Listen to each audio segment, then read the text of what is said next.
মানুষের পায়ের ছাপ দেখে বলে দিতে পারতো তার বাবাকে, তার বাবাকে, পরদাদাকে, 14 পুরুষের নাম বলে দিতে পারতো।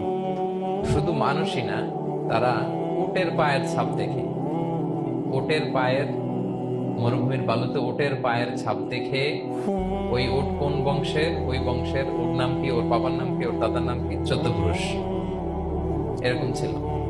এবং তারা দুজন মানুষকে যদি ঢেকে রাখা হয় সারা শরীর, শুধু পায়ের একেবারে শেষের দিকের ছোট আঙ্গুল দেখে, এটাকে ইলমুল কিয়াফা বলে, ওই ছোট আঙ্গুলের শেপ দেখে ওরা বলে দিতে পারতো সে কোন বংশে, তার বাবার নাম কি, দাদার নাম কি, 14 পুরুষ। তারা এই লিনিয়েজকে প্রিজার্ভ করতো আর কি এইভাবে। এবং এই বংশ পরিক্রমা মুখস্থ করা, জানা, জিজ্ঞেস করা, এটাকে গুরুত্ব দিত। তো তারা আল্লাহকেও আমাদের মতো এরকম একজন সত্তা ভেবে আল্লাহ হাবিব ইসলামকে জিজ্ঞেস করতেছে যে ইদান খালাকাল্লাহু কুল্লা শাই ফামান খালাকাল্লাহ, মুহাম্মদ তুমি তো বলো যে আল্লাহ নাকি সব সৃষ্টি করেছে, তো আল্লাহকে কে সৃষ্টি করেছে? অথবা বলো যে আল্লাহর বাবাকে, আল্লাহর দাদাকে, আল্লাহর পরদাদাকে, আল্লাহর বংশটা বলো।